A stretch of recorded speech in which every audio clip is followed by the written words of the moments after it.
Hello, everyone, and welcome back to another episode of the War Report. And fret not, it will not just be me rambling alone for an hour and a half. Our great co-host has returned from his very important mission. I understand you helped defeat fascism in its cradle in Canada this past week. Right. Yeah, yeah. Unlike my demographic, I voted for Mark Carney to stop Trump. It's so stupid. He's gonna stand up to him. I know it. Did you see those demographics? 59 and older or 60 and older.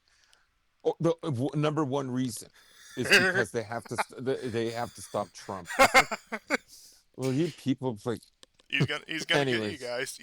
I've been pondering this, and something I said before we get into the serious news. Something I said is, if Trump had any strategic mind to him, if he really wanted to annex Canada, what he would have done is he would have started a North American Gladio and funneled a bunch of money and armed Quebec separatists, and then taken advantage of the chaos and just consumed the Canadian state from there.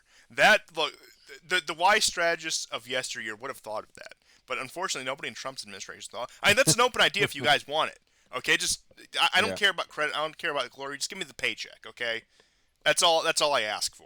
Uh, but but in all seriousness, we have quite a bit to cover because, as we know, nothing Yeah, ever happens. yeah. Yeah, so I mean, for people who don't know, my mother is not very is very ill. She has pancreatic cancer, and so March and April were particularly difficult for her, and so I couldn't do the show. And she's a little stronger now, but another time like this will probably come around again, where I won't be able to do the show with you as much as I want to. I can't. Anyways, Oh no, we completely understand, and you have our prayers, and you have all our best. Trust me. thank you. Like last time, the audience, you probably saw yourself, very supportive, and pretty much probably the only I thing all of you ever appreciate that. agreed upon. But insofar as you're able to be here, we are very glad to have you. But like, none of us hold anything against you when you don't show up. Just rest assured. I know. I know. I appreciate that. So if you wanted to get started with the frontline news in Ukraine, Of course. at the bottom, that's the first slide, gives you an overall idea of where the action is happening. So just to confirm, now my Ukraine updates have not been as thorough as yours. Unfortunately, I don't have that same touch. I tried to keep up as well as I can, but like I said, you can get down to the nitty gritty. But I just need to confirm one detail with you. I was wondering about in your absence. Just to confirm, Ukraine is winning, correct? Yeah, they are winning. Okay, Yes. good. I can rest easy now.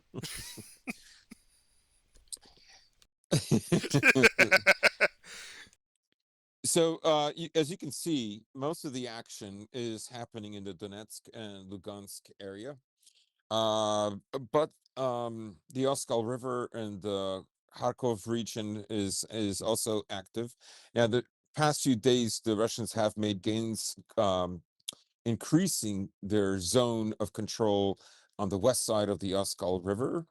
And as you can see, the red arrow at the top of the map, that's the Sumy region. The Russians increased their control of the small territory that they have in Sumy. And if we begin with Sumy from the top, um, you can see basically what the Russians are trying to do.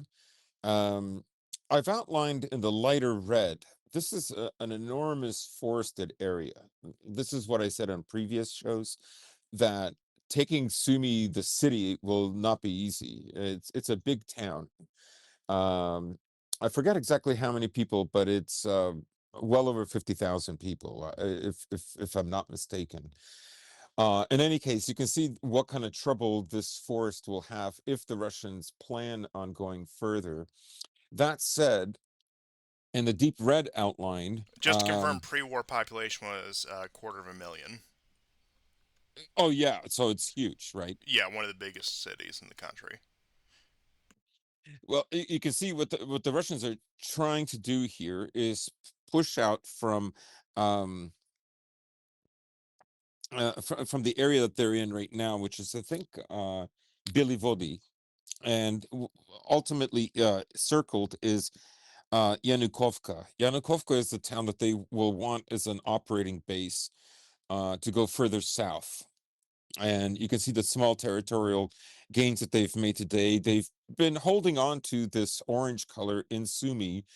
Um, I would say, really since like March and April, like beginning of April, end of March. Yes, when we got the initial breakthroughs with Kursk, Yeah. and the Kursk pocket really started to collapse to the point where now, at least according to the Russian MOD, they are fully expelled, and I have little reason to doubt the validity of those claims. I don't even think there's any Hmm. small holdouts at this point. Yeah. Yeah, certainly they don't control any town. The next slide just shows you a blow up of the area that they control in Bilovody. Um, they're also encroaching on another town, Volodymyrovka. Uh, they've made some gains. They're partly in the town now. It looks like they control about 35% of it. As I say, they're going to want to go further and use Yanukovka as a forward base.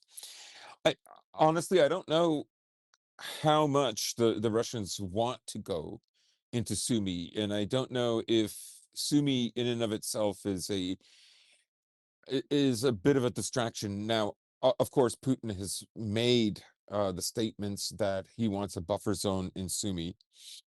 So we'll just have to wait and see. But that doesn't necessarily mean that he's going to take Sumy, the small city of Sumy, with a quarter of a million people. That would be the biggest town that the Russians have conquered, Yes, really. and So I it's do a think on that note, when it comes to the Sumi operation, I think this is them resuming what they were going to do before Kursk, and I think the strategy end of July 2024 into beginning of August was in order to put pressure on the Ukrainians from all fronts, they were going to have an operation where they push into Kursk, not with any necessarily goal of taking territory or holding territory, but just to wear thin the Ukrainian lines. And I think that this is just the same plan, just about 7, 8 months later.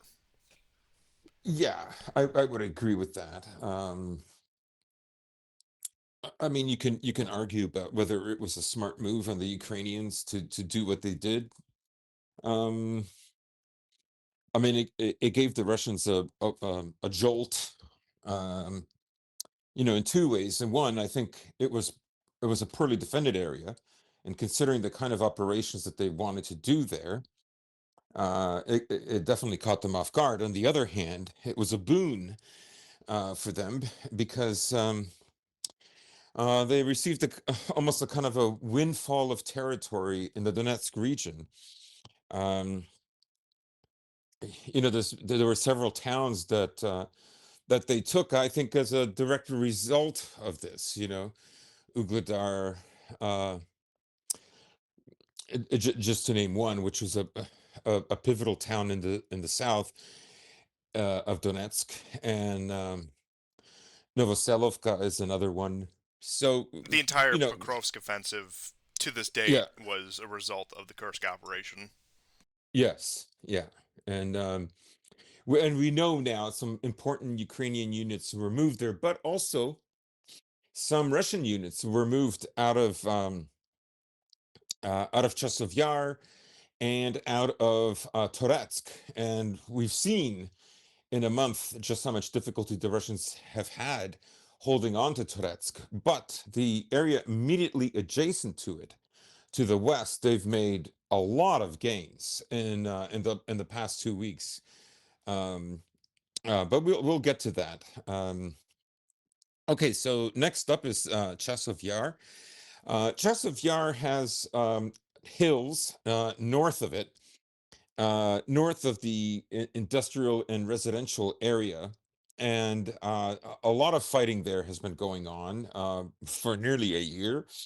And the Russians have finally taken it. This, of course, is also strategic because you want the height as much as possible. You want a buffer zone so you don't have to worry about incursions into this area. I've noticed over the past few weeks the Russians have made some small gains in Chasiv Yar. Now the industrial plant is still being supplied somehow or another by the Ukrainians, and they're still holding steadfast to this particular area. And just to let people know, Chasiv Yar is north of Toretsk. So the next slide is a kind of a blow up of the hills that I'm talking about, and you can see why it was so important for the Russians to take this in order to resume um, fighting within the town itself. Um, the next slide I've named it Toretsk, but really it encompasses everything from Pokrovsk to Chasiv Yar, Konstantinovka, Toretsk. And you can see this is basically what the Russians want to take. So some analysts have been saying that this summer the Russians are going to go for Pokrovsk, Chasiv Yar, and Konstantinovka. And if you look at the gains that the Russians have made in that area nestled between Pokrovsk and Toretsk, you can see that they're quite serious about it. And just to exemplify that, let's go to the next slide. So all these salients moving up that you see in the bottom center. Now, honestly, a few weeks ago, this area wouldn't have been in red. It well, on the right side it would have been, but not so much on the left and center. And that's because the Russians have been making a lot of gains there. The reason for it is the Russians have had a lot of trouble in Pokrovsk. They've managed to stabilize things there, and of course, Putin's Easter ceasefire was really did not work out for him because they lost several towns that they had just recently gained. So as I understand it, they pulled out. They didn't stay in there in the towns, which of course the Ukrainians reoccupied. Now they've since then taken those towns on the west flank of Pokrovsk, which you can't see in this map, but we'll eventually get to them. But what I wanted to do was just just look at the territory that they've been expanding around Tarasovka. Tarasovka is one of those towns that they captured a few weeks ago, and you can see that they've made something like an 11-mile incursion into Ukrainian territory. And I believe the name of this town is Novo Olevchenk, Novo. See, it- the drawing is overlapping the letters, so I'm trying to guess what it is. Novo Olenovka, or in Ukrainian, Novo Olenivka. But it's a rather large salient, and I've drawn this arrow to give an indication where the Russians will go. Now, the arrow also follows not just a trench system, but the trench system itself is running along the contours of a river. Obviously, what the Russians will now want to do is to bring up another salient mirroring on the western side of the river, just as we see this long, skinny salient which developed today. And they have, for all intents and purposes, already started because you can see in the red outline that they've already captured some areas here.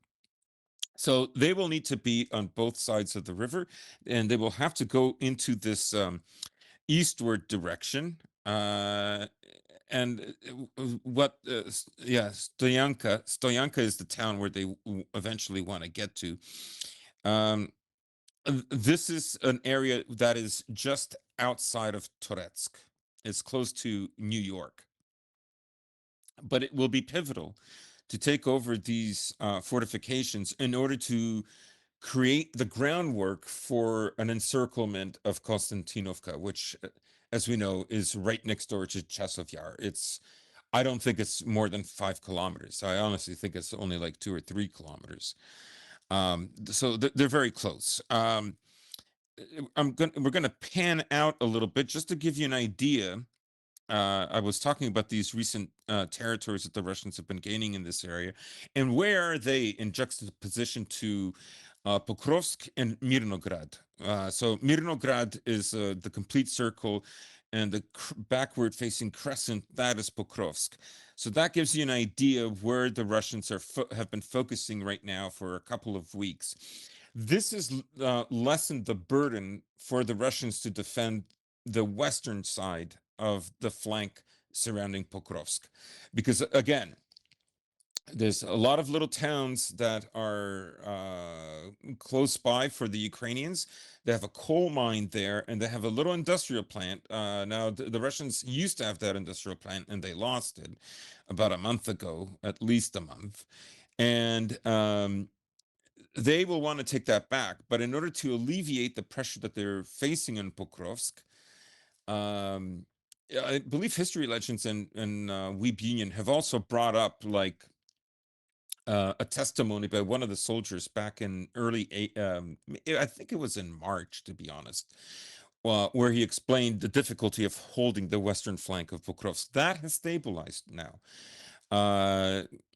As well as the incursions into Turetsk by the Ukrainians are now less effective. The Russians they've not recovered all the territory that they once held in Turetsk, but they've covered, let's say, half of it and increased some areas just to the northeast of it. Let's zoom out again and give you an idea of where all of this fits into um, the Donetsk front line. So you see the circle. That is both Pokrovsk and Mirnograd, and you can see this salient that is formed, which wasn't there several months ago. So this is an area where they've been steadily building, and you can see the Russian salient to the southwest of Pokrovsk that I've outlined. That area they have not been able to expand their control there as a result. But they will want Konstantinovka, and they will want to wrap up Chasov Yar, and they do need to stabilize Toretsk. So there's a lot of considerations, and so if Pokrovsk is too difficult on the western flank, then you focus on the eastern flank. Because ultimately you have even more cities and towns that have to be conquered in this area. And then lastly, we have a slide of just a general area of uh, of uh, of Pokrovsk and the Russian salient. Now the Russians have Kotlina. They've managed to retake some of the area around Kotlina. If I'm not mistaken, that looks like that industrial sector is taken by Kotlina, but Udachne they only have a small foothold in, and Uspinovka, that's one of the areas that during the Easter truce that they lost this, and now they've managed to regain it. Yes, so that gives you, and Shevchenko was another city that's sort of gone back and forth, but the Russians have stabilized it in the last couple of weeks. So that's where we are on the front line report. Yeah, not much happened in your absence, I see. Uh, but in no other words, in all seriousness, what little strategic initiative the Ukrainians ever had, and I'm talking going all the way back to 2022, is completely gone. I mean, and there's reports in Kherson Oblast that the Russians have made their first river crossing since their retreat from Kherson City. Yeah, And I've heard about that. if that is substantiated, I haven't seen enough to substantiate that, but if that is Yeah. substantiated, then I know this has been said a million times by a million different people. The walls are closing in on Ukraine, especially with the diplomatic circus going on right now. And trust me, we'll get into that.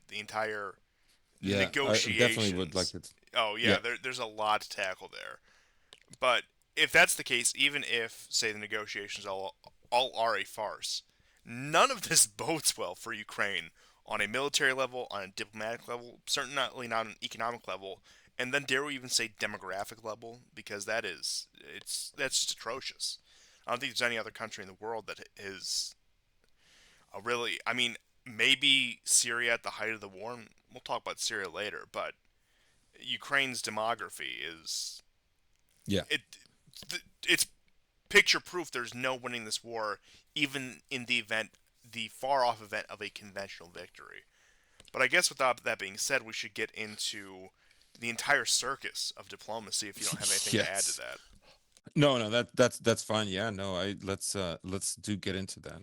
So we have good news. The mineral deal has finally been signed. We have progress. Trump and Zelensky have reconciled. And I suppose I should backtrack a bit because I didn't cover this last episode because it was still a developing story. In fact, it might have actually been before it even happened. But the funeral sideline meeting that Trump and Zelensky had. Oh Um, God.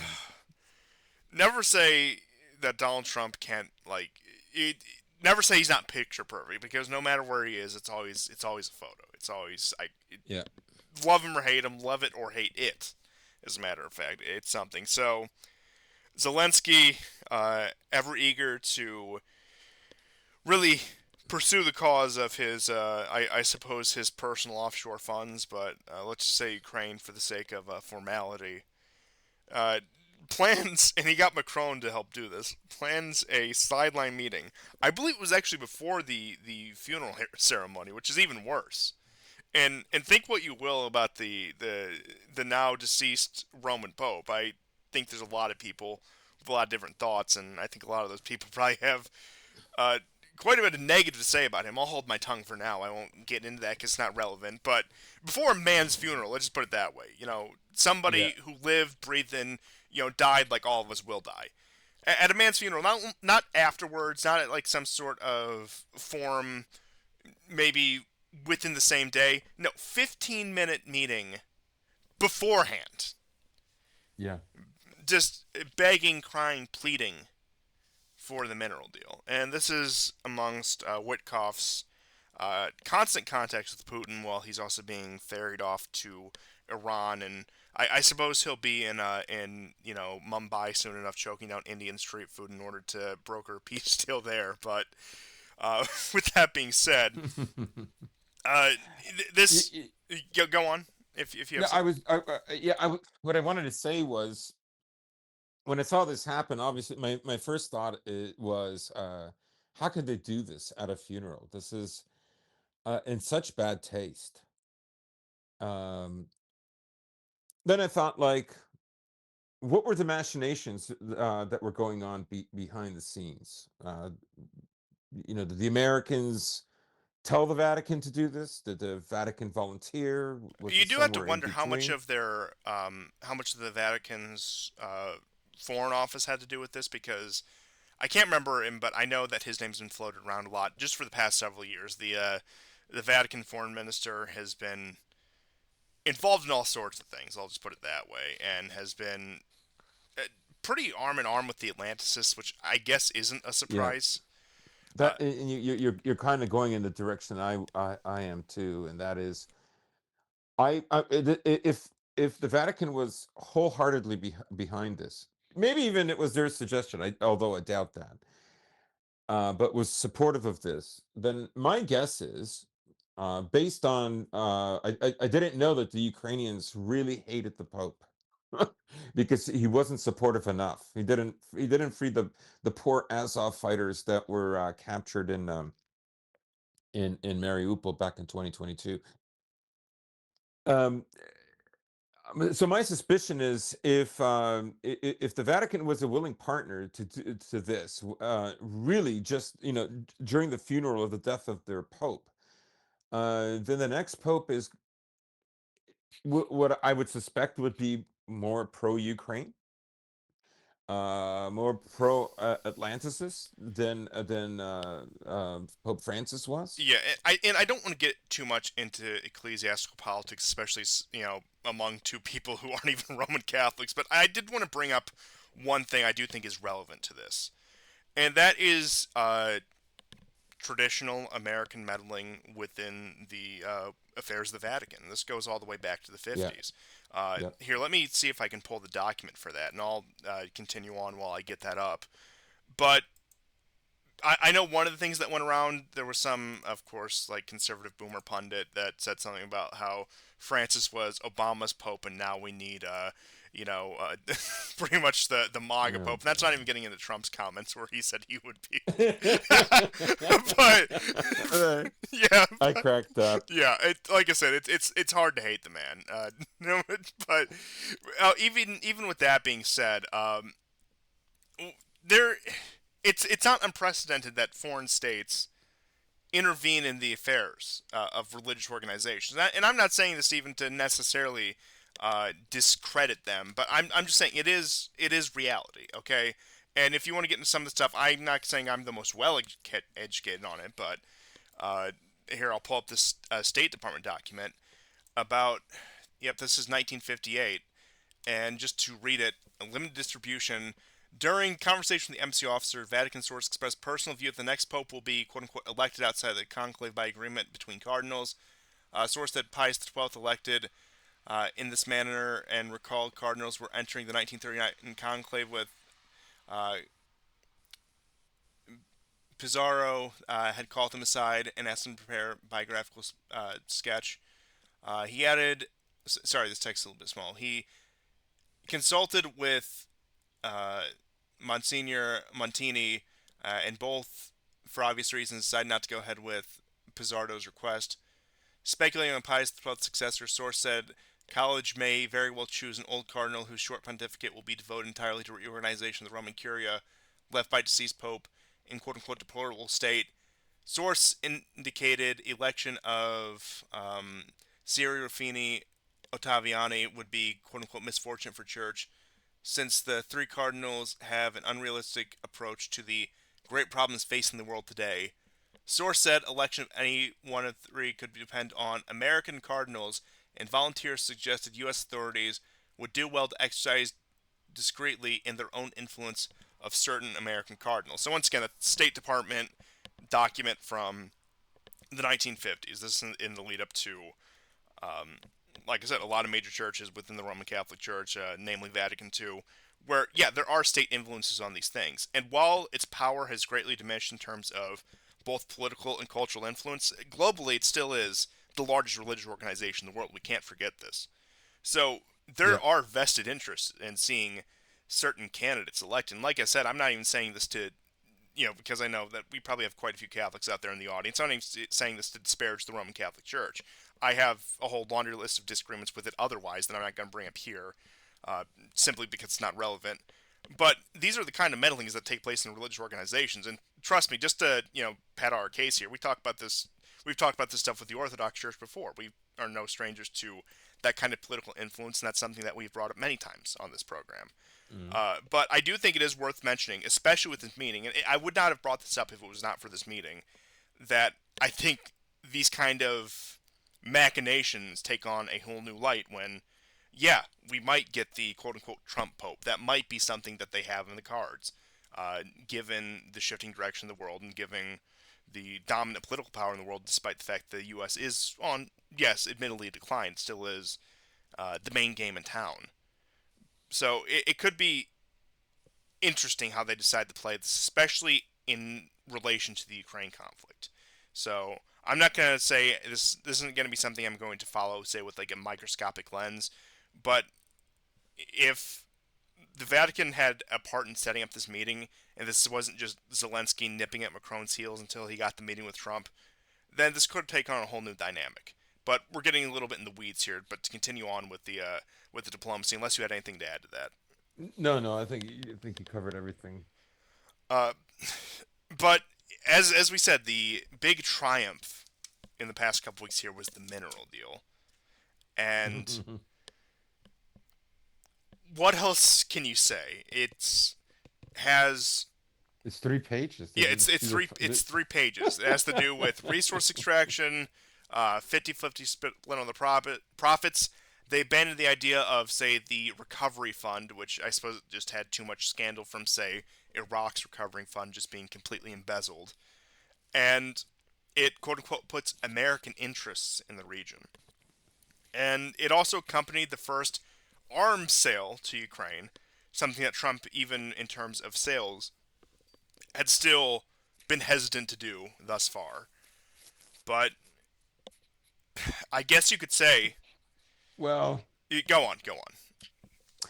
I mean, I've never believed. I mean, we'll see, But if Trump continues to aid Ukraine, I would not be surprised. No, I think we fully expected this going into it, and there was only the Yeah, slim hope in that some of the signs we saw did give us some hope, or gave us some semblance of hope. I still was skeptical of how it would turn out in the end, but I always maintain, not because of any great desire for peace, that Trump would have bigger fish to fry, so to speak, or more pressing problems at hand, and particularly with his economic policy, with his trade policy, with his negotiations with the Iranians, which seem to be coming apart at the seams, and also his general foreign policy towards China, that the Russia-Ukraine war would become something of an afterthought, even though he would still toe the line. It wouldn't be something he would dedicate full resources to.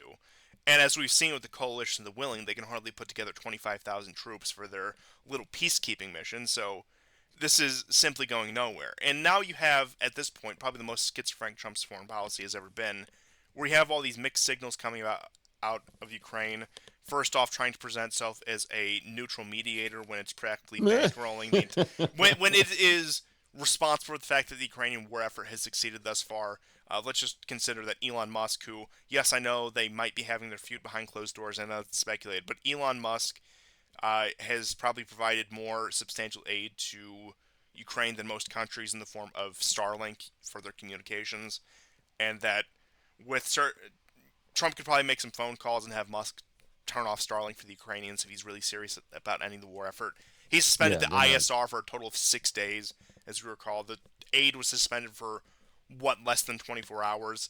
So it's been back and forth, and some people speculate, and I would like to believe this, but I'm hard pressed to believe this, that Trump is coming out here making his compromise plan, tooling around Kellogg's proposals to be more palatable to the Russians. So when one or both sides rejects it, he can walk away from the situation. He can be free of it. He can take the burden off and say it's your guys' problem now. But I don't see that happening. I don't see that happening in any substantial sense, especially with the signing of the mineral deal, which I know was up in the air for about 2 months, and also the quote unquote sale of arms. And also Trump making the concessions where he doesn't want the back pay anymore. There's still no security guarantees, at least explicit security guarantees. But this does feel like a concession, a major concession from Washington when it comes to forcing Ukraine to the bargaining table, which was an impossible prospect in and of itself because there's simply too many internal political pressures on Zelensky to begin negotiations. There are, and to get back to, I know I'm all over the place here, but I'm trying to just cover all the information because there's a lot to handle.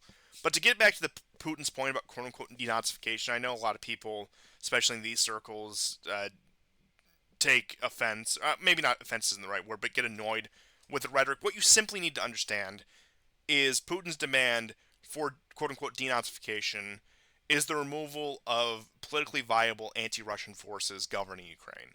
And it just so happens that the forces take the form of people who want to LARP with swastika banners and put on old SS uniforms and pretend like they're the Galician division. That just tends to be the form they're taking now. But it's there's more elements out there, but Yeah. yeah, and it's also good marketing, et cetera, et cetera. So But today is May 2nd, which is the anniversary of the Odessa Trade Unions building, which was burned to the ground, and 42 people inside were killed. Um, I've So they released footage I haven't seen yet. The bodies of people who have jumped out of the building uh, to avoid being burned or smoking inhalation. So you see Ukrainians like literally beat them with rods as they're lying down there. That's what Putin means about denazification. Yes, and these are the exact Because same people. in Russia, denazification, like, yeah, I mean, it includes the Jews, but it includes them. And for them, 1 out of every 16 Russians died.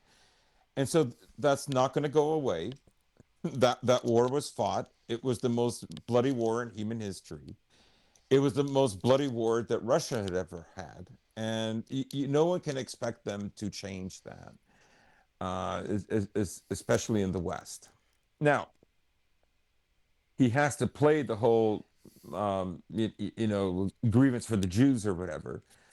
And that's partly because America and the Anglo world have empowered them to such a degree and are so enmeshed with them for so long now that he has to play that game. But of course, he doesn't support countries that support Israel. He doesn't give billions of dollars to Israel every year. He doesn't supply them with weapons. And Russia has consistently been allies with people who are enemies of Israel, right? So, but he has to play these games. He has to use this rhetoric. And part of the reason he has to use this rhetoric is the kind of world that, the Anglo-Judeo forces that joined together over 100 years ago brought upon the world. Okay, like, read up on what Tsar Nicholas said when he went to Paris just before the advent of World War I. Yeah, some very interesting statements there. But Yeah, yeah, I'm so glad I'm glad you brought up the Odessa fire because that's another relevant point. But just to drive the point home yet again, the primary forces that are America's proxies waging this war against Russia, the people who are the ideological commissars, as it were, ironically enough, are these people who like to do the SS LARP. And we've seen what they've done. We see what they've done in Odessa. We've seen what they've done in Donetsk. A lot of these people are part of the TCC, which is the organization currently black vanning these Ukrainians. And so long as they are a presence in the country, there's no negotiations to be had because there's somebody of that faction who will take power in Kiev, who will make sure anyone inclined towards peace does not stay in power or conforms to their demands. And that makes negotiations simply impossible until those forces are liquidated by whatever means that might be.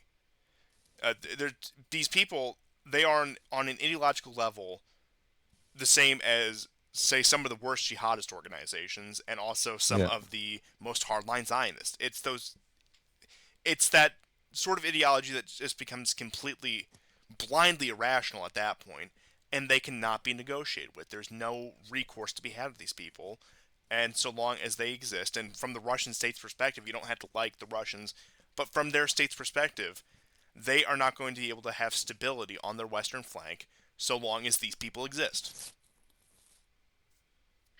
Yes. And maybe I don't want to drift too far off topic, but one of the content creators that I used to watch way back in like 2012, 2013, 14, I think 2014 for sure, was a cartoon philosopher, and he hasn't produced a video in a long time, but he did this week. And one of the people, one of the commentators in the comments section wrote. Um, this kind of gets underneath what I was saying. I've come full circle to my elitist roots and have come to rightly hate the average man, regardless of race, although it seems that the average whites have done the most to enable the Leviathan machine in a symbiotic relationship that both enables their dependence and plausible deniability when it comes to their intersexual competition. Right? That's what I'm getting at. Okay, because the world, like before World War I, wasn't quite like what it is now. and it was this unleashing. We've covered on this show before, you know, the sponsorship for the communist revolution in Russia, and the two main parties that were behind that, right? Remember that when you when I read this about plausible deniability, right? Um, I would say that a lot of European nations don't need the cajoling and encouragement of Jews to hate Russians. They do it quite well on their own.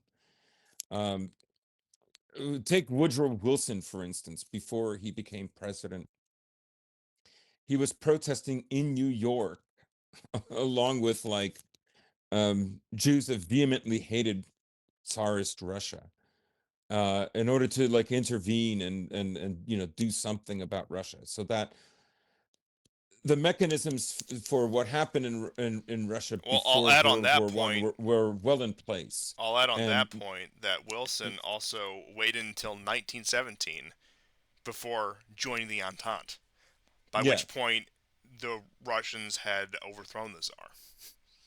right, absolutely. And then the American funding for Red Cross that supplied the Reds with guns and whatnot. Yeah, yeah. Well, we've covered this on the show, and a lot of right-wing shows will never talk about this because it's an embarrassment. It's an embarrassment, right? And it's a much more it's a much more nuanced historical perspective that we're offering. Anyways, Lucky go for on. you I've guys, we have no sentimentality towards Perfidious Anglo or any of its children.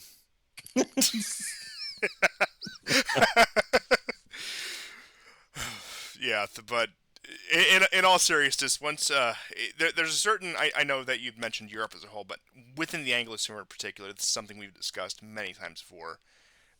There are just certain prevailing worldviews that are just bizarre. I'll just put it that yeah, way.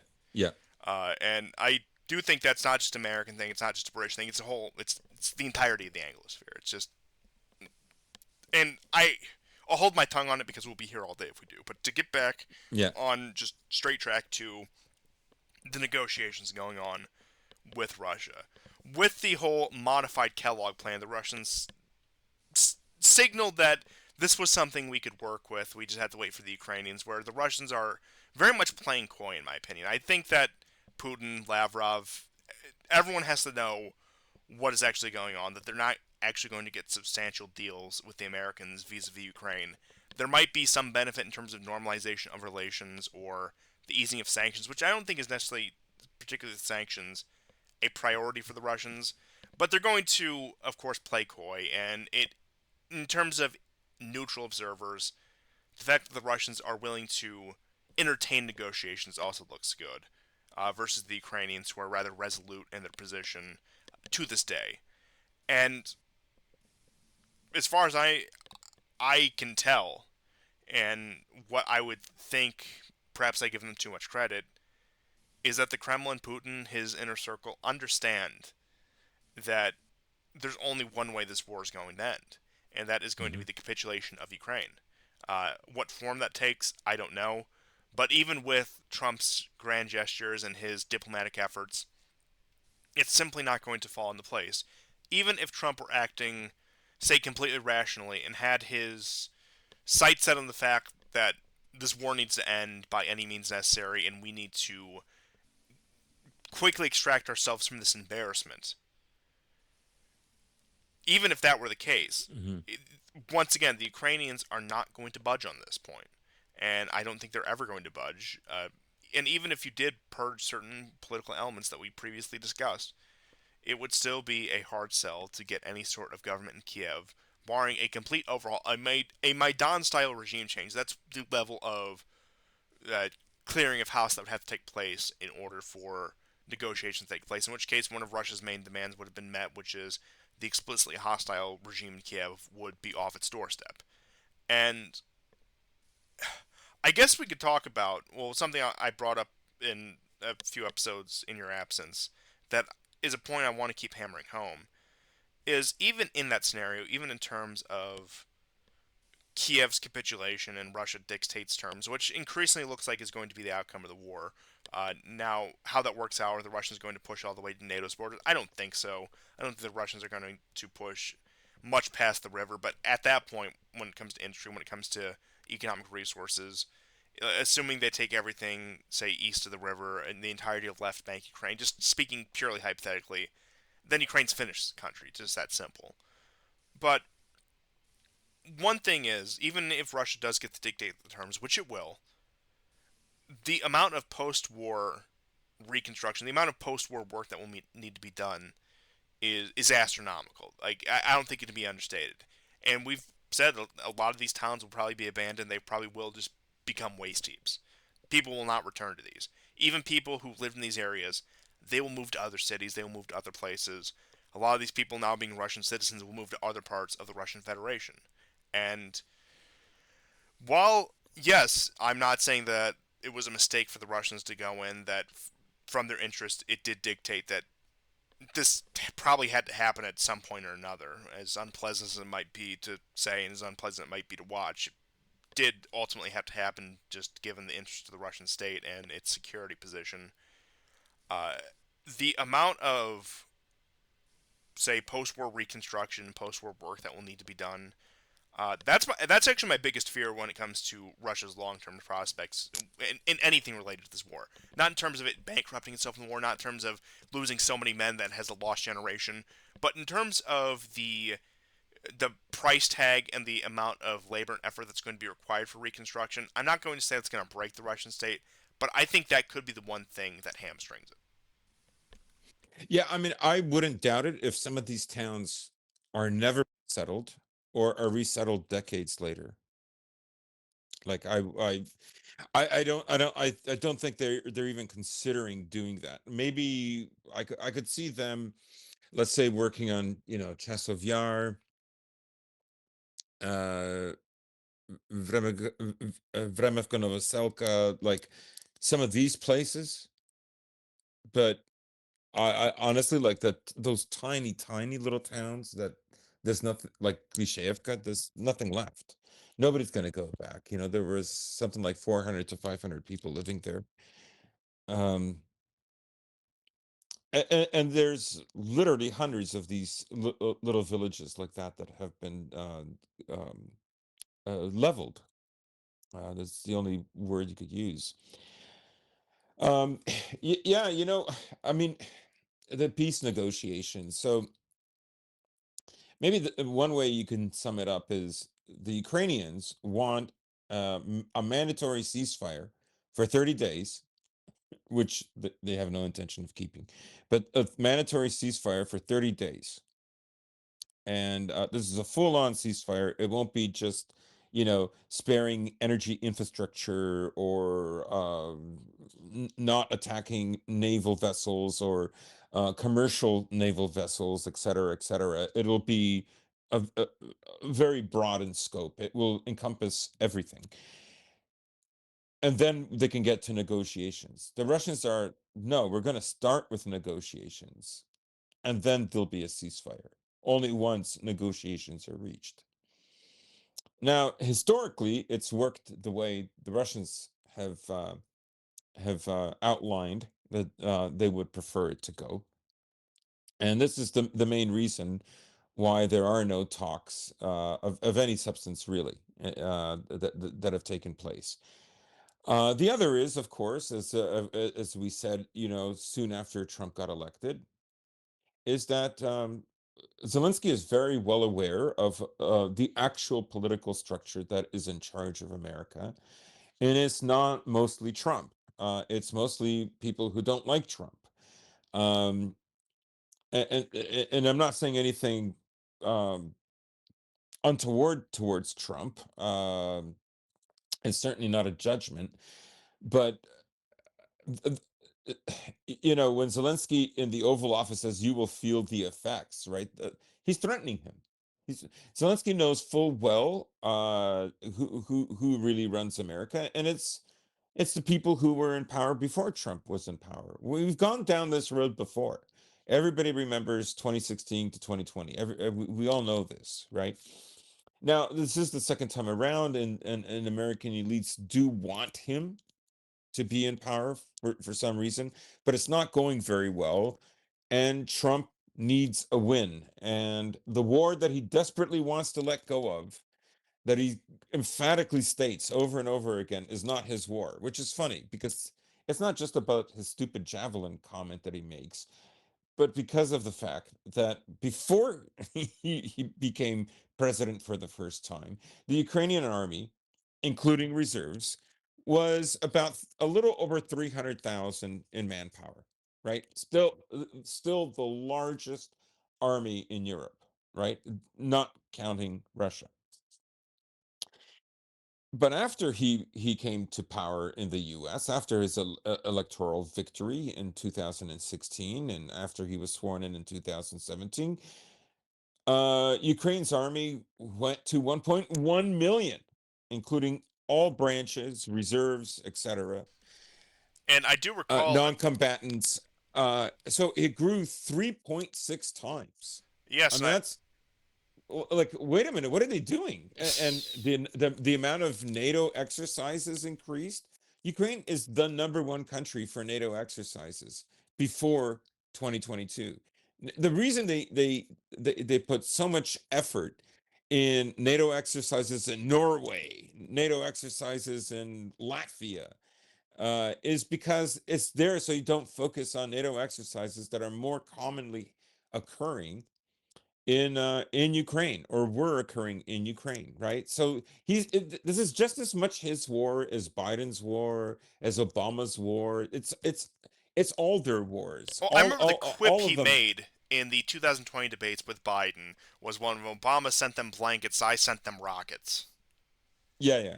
And it was, and that was really funny because at the time the Ukrainians were still getting beaten back in the Donbass, so it's like those rockets didn't do much that day. But in all seriousness, you're right. The kind of militarization we saw in Ukraine was under Trump's Pentagon. There were people waiting in the wings for it during the Obama era. Obama, for whatever reason, was hesitant. I think he generally believed the Russians would come crawling back to him after the sanctions regime took place. But Yep. then I think when you're absolutely bang on. yeah, but when Trump got in there, he gave the green light to the Pentagon, saying, "Do what you want. We'll put pressure on the Russians. That'll make them talk to us." This kind of tough diplomacy he did. We saw this in North Korea, where my big red button's bigger than yours, or similar to what he is, I guess you could say, trying to do with the Iranians right now, moving half the navy into the Gulf, and then saying, "Oh, want to sit down for talks, Iranians," even though they're not going to be direct. And I think it was the same thing in his first term with the Russians, where he gave the Pentagon the blank check to militarize the Ukrainians, and then said, "Hey, Russians, do you want to talk?" And him and Putin had a total of one summit, in which case it was entirely focused on RussiaGate because that's what the media was obsessed with at that point. No kidding. And then, Yeah, nothing substantive happened. So yeah, and then once you got in there, once Biden got in there, he had the entire infrastructure in place, courtesy of Donald Trump, yep, in order yep. to egg on the Ukrainians to begin this Donbass operations the Russians said they would not tolerate. And like I said, I Yeah, the don't whole want to point of the war was to provoke Russia, right? The whole exactly, point is to weaken Russia so exactly. they can deal with China. Like I mean, like I don't know how people don't get it. It's And like you still have a lot of magatards that like are completely clueless when it comes to this. now that you have Hegseth, who has partaken in writing documents and circulated documents about the quote unquote division of labor, where the Europeans will bear the brunt against Russia while the Americans will focus on the Pacific. Now, I think that's a little bit optimistic for the Europeans' military capabilities unless they expect an entire full austerity regime across the continent to invest in military arms production, to say what somebody like Friedrich Merz might want to do, which isn't impossible, but also a very dangerous game to play in terms of social stability on the continent. But I'll get into that when we talk a little more about Europe. Uh, but yeah, these plans were all in place, and that Trump, in his first term, and even to an extent in his second term, seemed to have been a willing participant. And sure, you can say like, yeah, maybe he was in over his head, didn't quite know what he was doing, and yeah, I can somewhat agree to that. But ultimately, yeah, he has been party to this conflict, even going all the way back to his first term. If he continued the Obama era policy of just non-lethal aid or just really continue just status quo from Obama. I hate to say it, but we would be in a much better position where we are today, and the Ukrainians would not have been in a position to rebuild their military capabilities. I mean, mind you, from 2014 to 2022, that is when you had the military buildup in Ukraine, the purging of any semblance of pro-Russian elements in either the government or the military. And most of that time was under Trump and later under Biden when that happened. The majority of that time frame was 2017 to 2021, which was Trump's term in office. And so, yeah, he does bear some responsibility for this. And he had a golden opportunity in his first 100 days. I know we're just over the mark for the 100 days in which he was going to end the war. He had the perfect opportunity to say we were in over our heads. He can take the reputational loss. He can take the hit for it. The Americans can lick their wounds. But now what we're going to get is the exact same, if not a worse outcome, Hmm. with and it's going to be more embarrassing for the Americans because we were going to have the deal of the century, the steal of the century, as it were, when we could have had the exact same result, maybe even a slightly better result, had we just extracted ourselves from the situation uh, from day one. And also, you'll notice that in this entire time, there's never been an encouragement for Europe to curtail its military support or to be more cooperative in negotiations. And this goes back to one of the points I made when we first started to see the negotiations take place, where I think that the overall strategy that comes from Trump's team, not necessarily Trump himself, but comes from Trump's team, and that is probably regime policy at this point, in terms of just the overarching regime from president to president, is yeah, okay, they might be less confrontational with the Russians, but they're fully going to encourage the Europeans to do it. And there's a certain enmity between Europe and Russia that is likely not going to be repaired for at least a generation. Uh, and at that point, you also have the more, say, heavy hand policies, like with the tariffs, like with the uh, oil and gas sales that the Americans have proposed to the Europeans. And it has all fallen into place. And while Trump maybe personally believed he was going to be this great deal maker, this great peacemaker, it was never in the cards. And the people advising him, the structure that surrounds him, was never going to allow for that unless he was bold enough to say, I am walking away from the situation, which is what I think a lot of people feared that he would do, which is Hmm. why I think he had the Ryan Ruth incident to bring that back. Which there's some weird new information about that. I need to actually sit down and uh, Yeah, yeah, uh, that there's definitely something about that. yeah, we definitely need to do a dedicated You will deep dive feel on the that. influence. You will Yeah, feel the influence. exactly, exactly. But uh, through cajoling or through flattery or whatever, it seems that Trump has agreed with the narrative. Now, he might be in a lucky position where he doesn't have to support Ukraine as hard because the war effort's more lost. But as far as him and his team is concerned, the what I gather from these negotiations overall is that they're more than satisfied to take a more backseat role, but also let the Russians, quote unquote, wear themselves down in Ukraine and have Ukraine just as a perpetual distraction for the Russians. So, say in the event of a conflict in the Asia Pacific involving the Korean Peninsula, involving China, whatever, the Russians are still distracted with what remnant exists of Ukraine. Hmm. Yeah, yeah, I would say that's definitely. I think that that has been the plan all along. Um, the formality of these of these so-called peace negotiations, right? Um, is in and of itself kind of interesting as a strategy. I don't know. Maybe they were really thinking that the Russians were going to go along with some of this. I don't know. I could I see, mean, especially with the I don't trust Putin personally. yeah, You know. he's shown himself to be far too conciliatory in the past. Yeah. Um, But I do think even with some of the more, let's say, grounded in reality voices that surround him, I do think some of them were whispering in his ears. If we just extend a hand to the Russians, they'll jump ship from the Chinese because they're actually afraid of China more than they are us, which is simply not the It's case. Yeah, I mean that is how can like how can people who didn't even study like diplomacy and geopolitics how can like average people who pay attention to the news figure this out and these guys can't? Like Yeah, and I'm not saying China is an easy partner to work with. There's a lot of lost opportunity for cooperation between Russia and China because the Chinese are pretty stubborn about that kind of thing. But in terms of Russia fearing the Great Chinese Takeover, No. that's a fantasy that has existed since the early 2000s, and it has Oh, and never even further back. But yeah, it's yeah, it's never been substantiated. yeah. I mean, a lot of Westoids who like want Russia to be subservient to the West, they'll say that like, "Oh, it's your choice. You could be like Poland." Yeah. Well, did you hear that Poland has finally eliminated its last LGBTQ CIA free zone, and that Donald Tusk has done his job, and that Poland is finally free? Oh no! Wow, that's great news. Uh, So much has happened. that is, you know what? This is the trad Western values I signed up for. I don't know about you. Yeah, yeah. But in terms of the overall diplomatic approach, before we get into too much stuff about Iran, I think we need to cover some recent news that broke yesterday, and that is Mike Waltz is out as a national security advisor. And the cop out that he used is they put him in UN rep.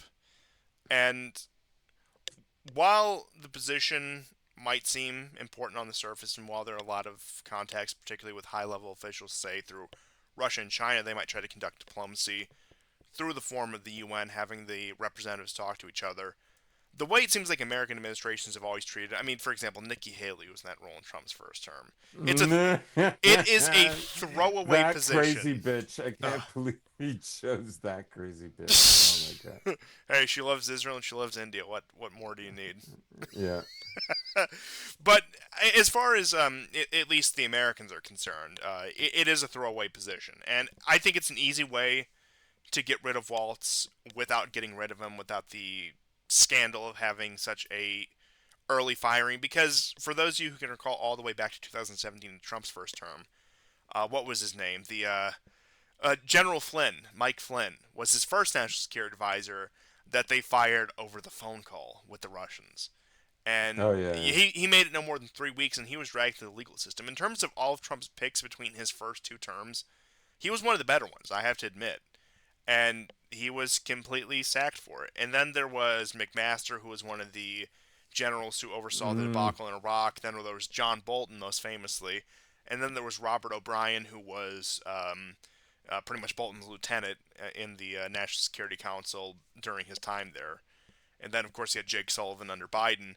But point being is, Waltz, who comes from that kind of swamp background, was an army officer turned congressman, is now going into UN rep.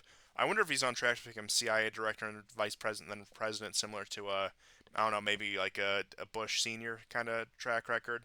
mm. I'm kidding, of course. I don't think that kind of with the direction American politics has taken, I don't think that kind of career path necessarily exists anymore. But it gives you the idea of what kind of person we're talking about here, uh, how they cycle through these things.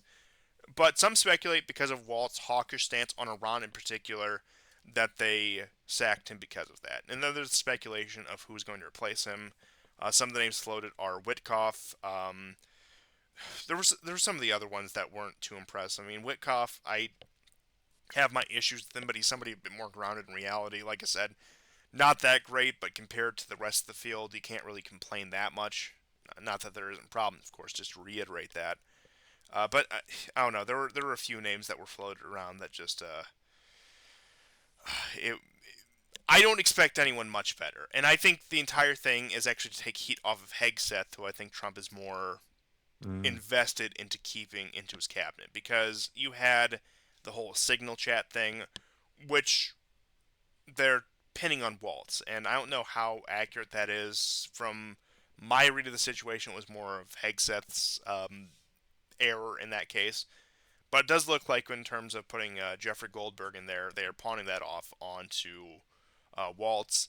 And also, it's not even that much of a punishment. They're just sidelining him in the cabinet because they don't want that embarrassment of having him fired so soon. Because Trump's first cabinet, as we all remember, had such a high rate of turnover. Remember Rex Tillerson? I remember Oh Rex God. Tillerson. Yeah, I do too. Ironically enough, out of all Trump's cabinet picks between his first two terms, He was one of the ones I liked more. Same with Jeff Sessions. I think it was a mistake getting rid of him too. Yeah. Trump actually had some not too bad picks in his first term that he was either forced to fire or had some ego problem with. But yeah, I don't know. I had some faint hope that Rex Tillerson might return, but those hopes were dashed. Maybe he can be national security advisor. I don't know. I I always had a soft spot for him. I don't know why. I, I mean, it's strange. The oil executives always seem to be the most pragmatic ones. You don't gotta like them, but they know what side the bread's butter on. You can't really complain that Yeah. much about them. But in terms of Trump's new national security advisor, to stay on track here, um, it probably is just going to be another Mike Waltz type figure who is maybe less hawkish on the Iran question, maybe somebody who's more focused on the China question. For example, Rubio is acting national security advisor on top of his role as Secretary of State. Rubio also hawkish on Russia and Iran. His thing has always been China, and he's always hammered on about that. He's always been from that wing of the GOP. So I do think you're probably going to get more of a China hawk in there. I know Stephen Miller was suggested, and while I can appreciate his hardline anti-immigrant sentiments, him in the national security advisor role would be there's some obvious problems there. I think we could all see those. And then there was somebody else who just absolutely disgusted me to the point where I even forgot who the suggestion was. Um, if it comes to me, I'll bring it back up. But I do think, like I said, judging by his first term, this is the first of many cabinet shuffles we are going to get. I wouldn't be surprised if I'm okay. I shouldn't say that about Rubio because it seems like more and more responsibility, particularly with say U.S. aid, is being transferred to him. But I wouldn't be surprised if we saw some sort of change in the guard with Hegseth at some point, or even some of his other lower cabinet members. But it is a case, and what I'm actually going to title this episode, and I think that the direction of this episode being all over the place will probably suggest that is the 100-day century, because that is what it has felt like since the end of January. Because Trump has stuck his spokes in so many different fires. He's so desperate for a win, whether it's on the domestic or international level. He is tackling just so many issues at once. And as a result of that, there's been no progress on any of them. And all of them are slowly starting to stall out at once. The tariff one is probably the Yeah. biggest blemish on his record. Something like that, like I said, principally, I have no problem with economic protectionism, but the way this was executed was disastrous and required far more careful planning and timing than what we got. And if that one to be his big win, that's something he had to much more carefully plan for. But in terms of, like I said, the foreign policy wins, Russia should have been a much easier one because there was enough popular support both in terms of the American people and in terms of, say, even some elements of the elite where they would want to put Russia on the back burner, where he would have every reason to walk away. But he was so desperate to get the damn peace deal, he needed to pursue these negotiations, which once again have fallen in on themselves. And then negotiations with the Iranians, with how close he is with certain Zionist elements, a fool's errand. He can feud with Netanyahu as much as he wants. When the call comes in, we all know what direction Trump is going to take. Maybe not even because of his personal views, but because that is the people he has surrounded himself with. And that if a bombing of Iran is necessary, according to them, it will happen. Maybe reluctantly, maybe in a different form. Maybe they'll back up, say, the Israelis doing it while washing their hands of it for more plausible deniability. But that call will come in. And then that is, trifold with the overt hawkishness towards China. Simply a position, even if you agree with the Americans, are not in the position to have that kind of policy. We do not have that kind of strength. We do not have that kind of organization to go toe to toe economically and militarily with one of the world's rising powers. It's just simply not the case. Maybe India and Pakistan to bring them back up. Maybe that can be his big peace deal he can broker. Maybe that's why this entire thing was set up, so Trump could get that one win. But otherwise, I mean, the negotiations on the Israel-Palestine conflict has gone nowhere. The negotiations with Iran are sputtering out. The Iranians are getting frustrated even faster than they have before when it comes to U.S. negotiations. And I think they went in fully expecting that, yeah, these would fall apart, just for the sake of buying them time. But Trump has stretched himself too thin. And I think that because that happened so soon, we're going to have to deal with the consequences of that for the next 4 years. And going back to what I was saying during the election, is in many ways I do think Trump has been set up to fall on his own sword. So he can bear the Mm. responsibility for things that were inevitably going to go wrong anyway, but are going to go wrong under his watch and are going to have a certain Trump flavor to them because he's presiding over it. That was so well put. Yes, the Trump has overextended himself, and meanwhile, America's in the process of overextending Russia. Um, that's ironic. Yeah, I I'm not going to mention this personality. He has a solid following, and I'm an admirer of his work on Telegram, but he is convinced Trump is going to walk away from Ukraine. Now, when we say walk away, let's say, Trump is not going to provide intelligence anymore. I mean, what they're going to do is the Americans will give the intelligence to the British, who will then give it to the Ukrainians. You hear Okay. that Trump is an MI6 asset. That's been the truth the whole time. I mean, what those 6.5 days where they cut off aid to Ukraine, right? I mean, all of this stuff was going in the background, right? Ukraine has enough ammunition and other military material for like another 6 months, 7 months. Let's say in February, right? So we're talking about August. Um, is- so I don't know, because sometimes I make comments and I can tell he's very adamant about this. He's extremely adamant that Trump is going to walk away. And now, of course, if this walking away still has some modicum of help given toward Ukraine vis-a-vis NATO partners, you can expect that Ukraine will not be able to sustain its ability to defend itself the way it has for the last 3 years. And I think that's when you're going to see, like, some of the messaging that you've heard from Kellogg recently, flip on its head. Russia's not winning this thing. They still haven't reached Kiev, as if like that was the whole purpose of this invasion in Yeah, the first parroting place. Mark Milley. Everyone has done Yeah. that since day one. Yes, yes, yes. And Trump said some other things that, like, are just absolute gaslighting. Um, about the war. There's the Everybody one knows by why this war J.D. started. Vance that I'll pull up. The, I mean, the ironic thing is that sometimes they really tell you the truth. We're involved in a proxy war. Trump. Uh, this would have never have happened because they said to Ukraine that it could join NATO. That was a mistake. Like, so, you know what I mean? It's as he said, it's very schizophrenic. So at one time he's being extremely honest, like, more honest than RT about the war, right? But and then other times they just fall back on these narratives. I don't know what to think about like it doesn't like look very professional. no, not at all. And this is the sort of naked incompetence I think that has become sort of synonymous with the Trump administration. I'm not saying that in terms of, say, his predecessors in Biden or Obama or whoever were particularly competent, but there was at least some veil, and in large part that did have to do with the media did run cover for them on a number of issues. Oh yeah. But I do think that Trump is really exemplifying the sort of naked incompetence that has been expected from the American empire. But speaking of gaslighting statements, I want to bring up the one that J.D. Vance had said for quote, "For 3 years, these sides have fought, and each of them has said no peace. We're going to fight until the other guy is basically knocked out." Yes.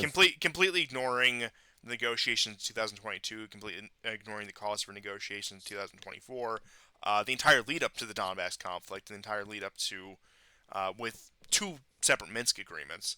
So yeah, there's a narrative being spun there, and one could say that is for the walk away. But like I said, I need to see far more to be convinced of the walk away argument. And the only circumstance under which I think that's going to happen is that it simply becomes too much to manage in the face Yeah. of other pressing issues, particularly Iran, particularly the Asia Pacific. Yeah, I mean, we've talked about this before that it could just as well be that this is overextending America because I mean, this is largely America's initiative, Trump's initiative to settle the war in Ukraine. It's largely his, and it's largely his administration. Um, yeah, so I don't know, something to think about. Uh, yeah, go ahead. I mean, there's not really much more you can say about the Ukraine negotiations beyond the fact that they've completely stalled out at this point. And I think the bigger question is, will that spill over into the U.S. Russia normalization negotiations? Will the Americans back out of that if they can't get progress on Ukraine? And I think there's very real reason to believe, especially if, say, somebody like Rubio is in his ear, or depending on whoever the national security advisor is, if there are people saying that we need to cut off normalization, that the Russians are a lost cause, then we very well could just get a return to the status quo. The continuum of sanctions, Trump is going to put more sanctions than ever, despite the fact that it's already the most sanctioned country in the world. There's no getting around that. Yeah, there was mention. It was mentioned today that they're thinking of um, increasing sanctions even more, like as if this is going to I mean, I guess make they could any be referring difference. to secondary sanctions, which in many ways is just shooting themselves Yeah. in the foot yet again, because that's just going to be more of an onus on the European economies. If they're trying to court India, that's simply out of the question. And India is far too tied up economically with the Russians, and not only because of BRICS, there's other factors there as well. And then China, once again, that's just even more shooting themselves in the foot, particularly with the secondary sanctions on Iranian oil that they announced they're going to put into place, which would target primarily China. And like I said, there are, even if you disagree with these policies, even if you agree with them, there is simply a lack of focus where Trump is trying to tackle everything at once. And frankly, maybe I just haven't been paying attention enough. In terms of his domestic agenda, beyond some of the deportations and some of the real just bogging down of that in the courts, there hasn't really been much in the way of domestic progress either. Yeah, they had a few key ones. There's the guy who got deported to El Salvador that is still in question whether he should have been or not. But point being is, there's no domestic wins to show for either. Hmm. And Hmm. it seems like his entire administration is being tied down in this foreign policy monstrosity that he really has little influence to change. And perhaps the wise move could have been, even if he would have said, and I don't think he should have, complete status quo, we're just going to continue on as is with our foreign policy, and maybe focused on, say, the immigration issue or the tariff issue or whatever. He may have been able to have a focused enough team to see some sort of victory. But he had to tackle everything at once, and I do think because of, number one, his age, number two, the fact that he cannot run for re-election again, despite what he might joke about, he is feeling the pressure of time. Oh, can I interrupt just for a Yeah, go second? ahead. I work with people my age who really believe Trump is running for a third term. Well, They're that stupid. it's Like, okay. Mark Carney is there. He's going to stop Trump. oh yeah, that's right. I was teasing people at work. Oh, did you vote? I go, no, I didn't vote. Why not? I go, I don't care. I don't care. They mean nothing to me. Of course, I can't say democracy is gay, right? Wait, hold Obviously, on, hold like, on. You're telling me you didn't vote for the block? yeah, You let me down. yeah. I'm so sorry. Yeah, and of course, like this one lady who was adamant about like how important it is to vote. She says, "Oh, I couldn't get my husband to vote, and when I got there, uh, I don't know who to vote for." It's like, oh, you are like I mean, this is the best argument for like why you shouldn't vote. I couldn't decide. This is like, I thought you were on top of the. They're not like. I mean, way back when Trudeau got, of course, she voted for Trudeau. She said, but he's so handsome. I kid you not. It's just normies are just something. Anyways, But yes, in terms of Trump, there's simply no direction. I do think that he's feeling the force of time against him. Like I said, number one, because of his age, number two, because of his term limit, and that has stretched him to his absolute limit. And speaking of his age, you can tell how much difference 8 years has made since his first term. Uh, yes, and well, he still has his Trump moments, and I appreciate those as much as I can. But he's he actually looks like an old man. He feels like an old man now, yeah. and It's 8 years in your 70s is not like 8 years in your 30s or yeah, 40s. and that's on top of half of that was spent as president the first time, then the legal troubles, the entire getting Yep. reelected. So 8 years plus the probably very high stress environment he operated in. I remember his election speech when he won this last time. He sounded about dead, and compare that to say his first Yeah. victory Yeah. speech. It Hmm. was very energetic, and I think a lot of what we're seeing with Trump right now that you can actually attribute to that beyond just his normal flaws is the fact that his age has caught up with him, and I think and we're not even a year into his first term. Um, Now I'm not going to say that he's going to stroke out in the White House. I'm not saying it's impossible either, uh, but he also isn't in the greatest health in the world in terms of, say, his diet and his habits. This isn't exactly somebody who takes care of himself. Did you So, see what he said last week, or was it this week? what was My, that? the doctor report. He's never seen such a healthy specimen. Dude, come on, right? But I don't get upset when I love it. I love it. Well, My yeah, my dad literally laughs at least one Trump thing every day.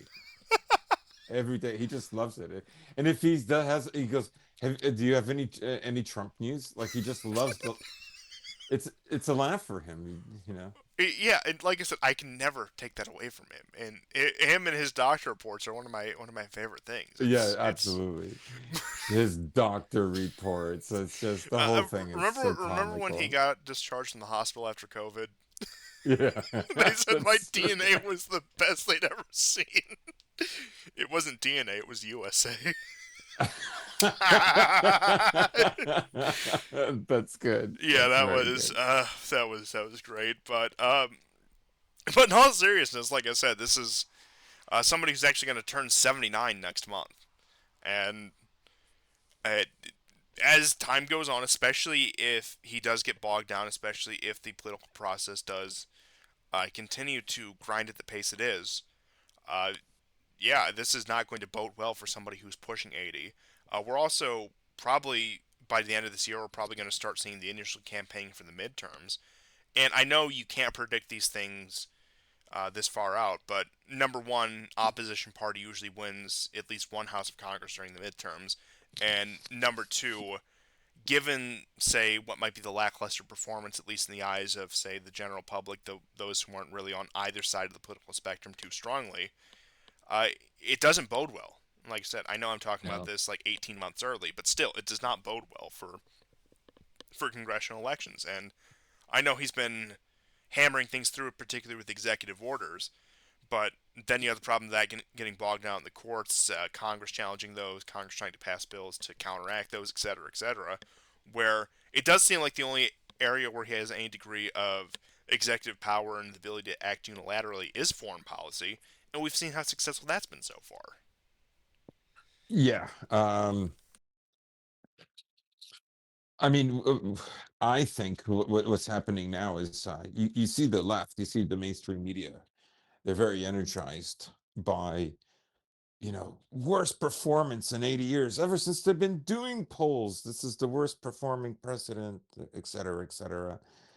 And they're going to get energized by this, and they'll probably have victories during the midterms as a result. Unless I mean, part of the problem is uh, so much of this was brought up upon himself by him, right? His actions with with sanctions, like, honestly, like a child turning the light off and on, off and on, off and on. Like, you can't, bro, you can't do that. Like, that, it doesn't work. And like global geopolitics and economic warfare, it's not going to work like that. And um of course, anyways, so it, he's not in a good place right now, and I think I could be proven wrong. And let's say no later than the end of August, we'll see if significant aid to Ukraine by America has been withdrawn, and that translates to very quick gains by the Russians, I think there's and the wars. Like, we'll see. I mean, I've heard arguments back, and like, I generally agree with Brian Berletic's take that there's an overarching plan. Trump is there basically to be a bit of a huckster, you know, the peace president and all that nonsense.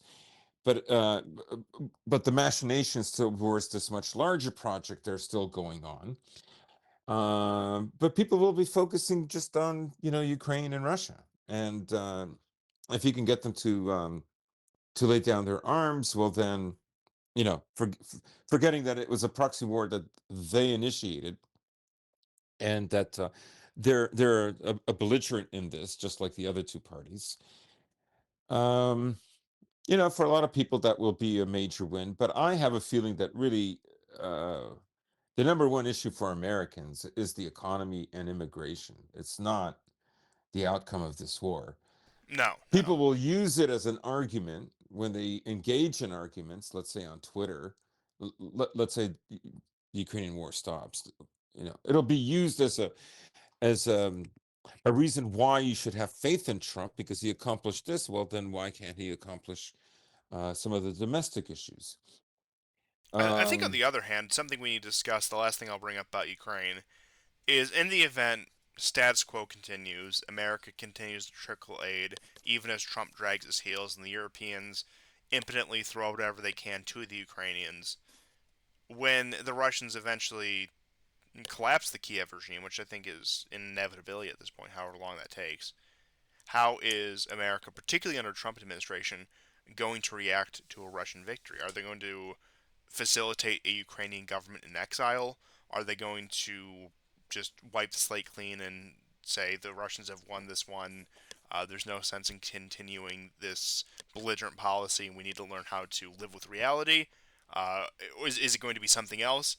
I think that's the more interesting question that not a lot of people have discussed. yeah, I mean, what I foresee is, uh, let's say the Ukrainian military does collapse in the next six months, and we're not just pulling this out of thin air. Everybody knows the comments that military intelligence chief Budanov, the Ukrainian military chief, intelligence chief, said that Ukraine has about enough for about 6 months. Now, you always have to take these things with a grain of salt, because um, part deception is part of warfare, right? So And his job is obviously, also to beg for aid too.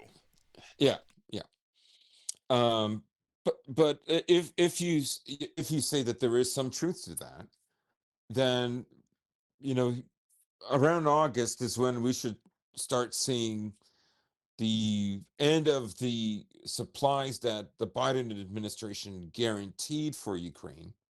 Right, the Europeans will go on, but I mean, frankly, the Europeans just don't have the manufacturing capabilities of the U.S. And even assuming Friedrich Mertz's plan succeeds, number one, it's going to take years to succeed. Number Years, two, yeah. even their output can still not match the U.S. in its dilapidated state. Well, I mean, their big hope is that they go over 3% of GDP by 2030. I mean, it's only 2025. I mean, Starmer made similar statements, right? back in February, right? Like this is woefully inadequate. So the thing I worry about is things do start going that way, then there'll probably definitely be an assassination attempt on Putin, and kind of like if he wins the war, then he has to be assassinated. And then the other thing I would say is that's a potential is the Baltics. The Baltics doing something to engage Article 5, which would be crazy because, as we've seen, it's very evident ever since March, and now we're into May, that Iran and China are a big focus for this administration, as it was for Biden, particularly with the Middle East and Iran, right? Um, Again, Trump is in a hurry to resolve the war in Ukraine. If what does walking away mean? Well, we'll find out. I suppose. But yeah, I do agree in the event of a Kiev regime collapse, in the event of a frontline collapse of the Ukrainians, the idea that the Baltic states would try some sort of provocation with either Belarus or Kaliningrad is very much in the cards. And Yeah, I mean, it's. Forgive me for interrupting, no, go but ahead. last week or the week before, um, there was another Russian general that was assassinated. But one of the things that gets unmentioned is around April 14th, 15th, or 16th, one of the men responsible for developing Russia's jamming devices that have been used against American armaments and Ukrainian drones in Ukraine was also assassinated. Right. This is why I say that. I mean, if the Ukrainians could kill Putin, they would. I'm very sure Yes, that they've tried. they would, and I know that Budanov, when there was the Russian Navy Day celebration, said, "Oh, I had plans to do it, but I reneged at last minute." It's simply because they couldn't carry it out, not because they didn't want to carry it Yeah, out. yeah, yeah, yeah. And what I have on the screen here is a map that I showed last week about the Suwalki Gap between Kaliningrad, Poland, and Belarus, and showing the existing supply routes and showing the new routes that they are building right now. And it has been a NATO priority to reinforce the Suwalki Gap right Hmm, there, hmm. which is one of the big flashpoints. This was talked about at the beginning of the war. Would they cut off Russian access to Kaliningrad? And that could be something the Baltic states try if they're desperate enough, if NATO is desperate enough. You'll notice that in terms of the European Union and the NATO structures, they're promoting more and more Balts to primary positions. I mean, no better example than Kaya Kalas, where they want these just deranged, war-hungry people in these positions of power, people who have no interest in uh, negotiating, people have no interest in discussing these issues. And also in playing on the same scenario under the event that America walks away and Ukraine just collapses in on itself. What does that do for confidence for NATO? Is this going to be one of those things where the Baltic states would be deterred from doing that because they think the Americans have abandoned them? Or is this going to be their desperate last ditch attempt to draw the Americans and the Westerners as a whole back into the region? And I fear it could be the second. I mean, let's look at it this way. If America wants to engage with China, obviously it's going to try to use like Taiwan or South Korea to do it, right? I mean, you see how fanatical some of these people are. Like they believe like if America falls, it's over for them. So there's no question some of them will fight. America is not going to land on a Chinese shore, develop base like that would be a fool's errand. Like I don't even know. I don't even think they're confident about doing that in Iran, let alone China, right? That just the disparity of numbers, but not just that. This is not China from the from 1951 or something. Um, their manufacturing is twice that of the U.S. There's no way that America could keep up with it. But to overextend China, yes, and that's particularly why Trump is interested in ending the war in Ukraine. I suppose Iran as well. I don't know how much armaments are going to Israel that is impacting whatever plans they have for the future. with China, but certainly they would have to close up Russia in order to deal with China. But the question is, are they done? Are they ready? Like, um, what has Russia actually agreed to? Is it really just about Ukrainian territory and stuff like that, or is it something more, or is it nothing? Um, we don't know. But Trump might walk away. We'll see. I don't think it's going to be a substantial walking away. Um, I would say that the the think tank beast in the U.S. can is will just delay it for another 5 years. They'll they won't scrap the plan. They'll just wait for a better opportunity. That, yes, they will. And they've done this many times before. They excel at doing this, shelving their Yep. plans for a more opportune time. Yep. But I suppose on that same vein, we can talk a little bit Hmm. more about the negotiations with Iran. Yes. And those have completely stalled out. The Iranians have Yep. really said this entire thing is poppycock, and that they're not going to get any progress with this.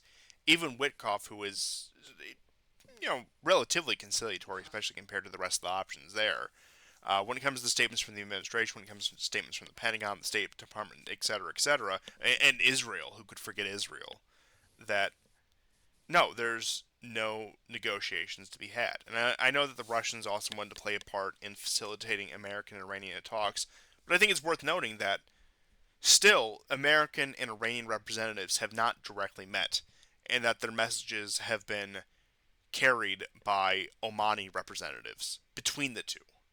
And this is normal for how America and Iran negotiate, but if you're talking about striking a substantial deal, particularly on such a sensitive topic as nuclear energy and nuclear weapons, then there needs to be a face to face meeting between some American and some Iranian official.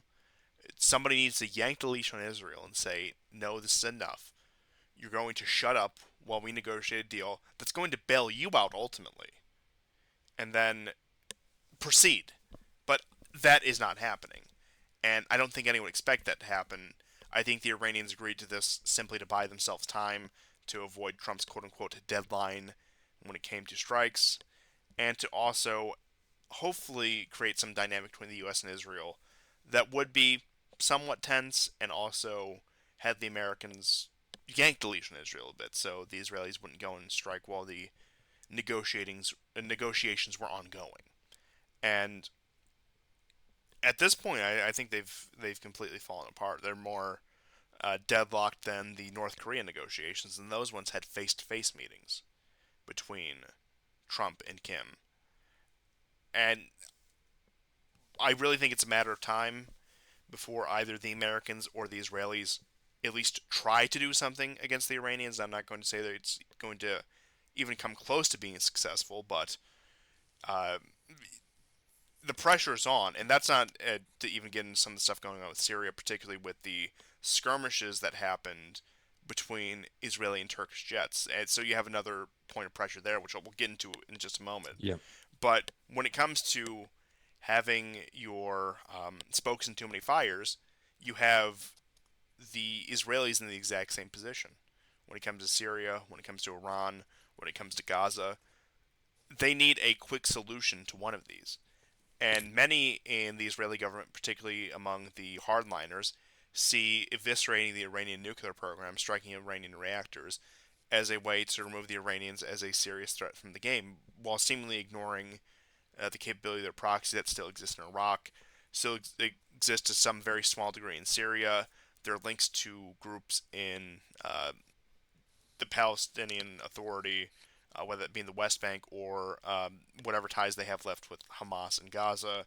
Uh, Even you have had in recent months IRGC representatives visiting Egypt, and who could forget probably the big elephant in the room, Yemen, the Houthis, who have Hmm.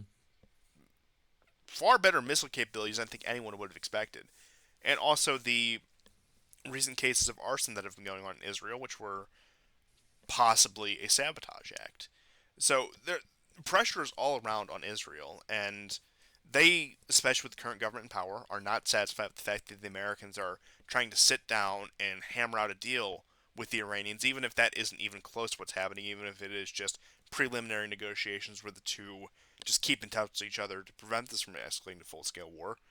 The Israelis are not happy about that. Netanyahu has made it very clear he doesn't think these negotiations will work. He doesn't even necessarily favor these negotiations, and that he's willing to take extreme action on his own if he doesn't, if these don't work out, or even in the middle of these. And I mean, it does lead you to question the explosion at Bandar Abbas over this past week.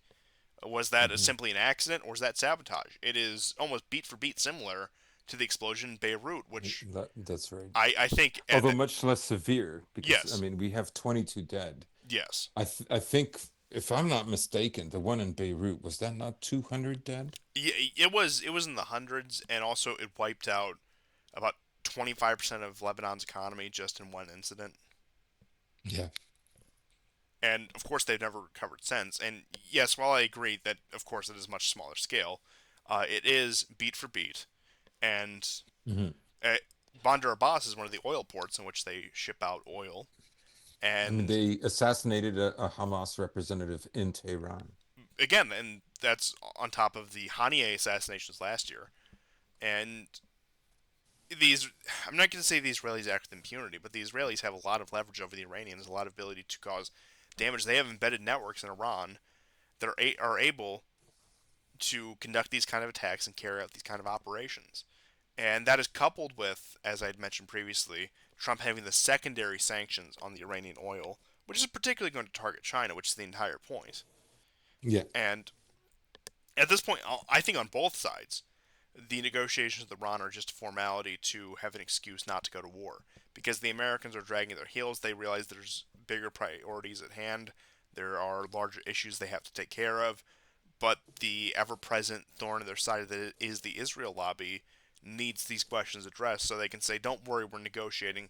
We're gonna get the deal of the century, so you can rest easy." Because, like I said, Israel is really feeling the pressure right now. It turns out removing Assad may have not been the most wise move as far as Tel Aviv was concerned, and that they Hmm. might be having a little bit of buyer's remorse given the escalation with Turkey, which we'll get into, and we'll get into Yeah. some of the just disaster that's been happening in Syria, or that has been continuing to happen in Syria over the course of the past couple of weeks here as well. But if you had any thoughts on the so-called negotiation with the Iranians, I'll give the Right. floor to you. Well, one of the things I noticed was, now the Israelis are demanding that Iran also scrap its tactical missiles, its hypersonic missiles, because of course you don't need nuclear missiles to threaten um, just about anybody, right? Um, Look, I'm the first to say that Iran suffered catastrophic defeats, one after the other in sequence, uh, many of them embarrassing. But the fact still remains that their missiles uh, are effective. Israel would not ask for something even more comprehensive. This is why the latest round of negotiations have failed, and the one that's set for mid-May is been indefinitely called off. Um, I mean, essentially, what Israel wants is for Iran to disarm, but that Air Force base definitely was hit. Did the Israelis lose a plane or not? Uh, the ballistic missile that hit near Dimona. Um, I mean, Iran in its own way is reaching over and touching the head of Israel, if you will, demonstrating that it has some capability.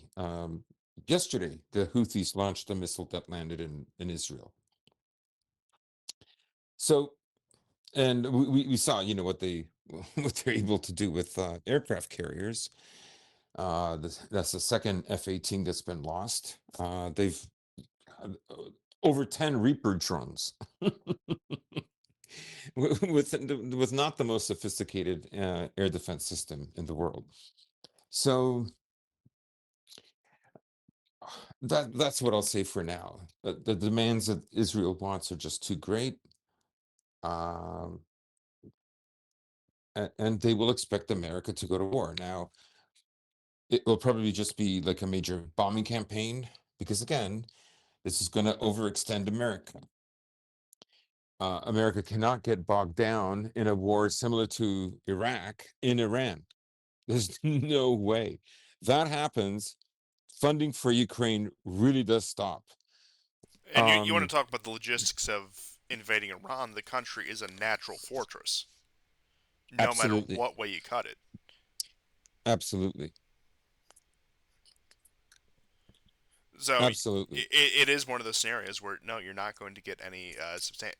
And in terms of the claim that, say, there has been a successful destruction of Iranian air defenses at the hand of Israeli strikes, then why have the Israelis not conducted a decapitation strike of either the leadership or the nuclear program?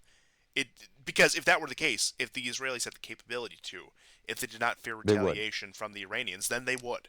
But the Iranians still Yeah, have enough deterrence in order to prevent that. So the idea that Iran is weak, the idea that Iran is not able to defend itself is completely unfounded. And once again, the biggest weakness the Iranians have is their economic state, which feeds into social unrest. And that if we're to see anything happen in Iran, it's going to be because the regime loses the confidence of the public and there is some alternative to replace them. And that even that doesn't guarantee, say, a pro-Western or pro-Israel government. You could have very easily, assuming there's a regime change in Iran, which I'm not going to say definitively there will be, but assuming there would be, that doesn't guarantee it would take the direction the West would want it to take, or that the American empire would want it to take. And frankly, it might be somebody a bit more hardline, because some may argue that the Ayatollahs, that Khamenei has become a bit ossified in his leadership, and that he's become too hmm cautious on a number of issues. And that's not even getting to say somebody like Pezeshkian, who seems to be completely in over his head, who I still maintain I would have a hard time believing politically he survives, or literally survives to the end of the year. I think he'll be replaced by one means or another. Uh, His leadership interesting. his leadership is simply insufficient unless there is some backstop. I don't know. Maybe the Russians and the Chinese have a vested interest in keeping him in power.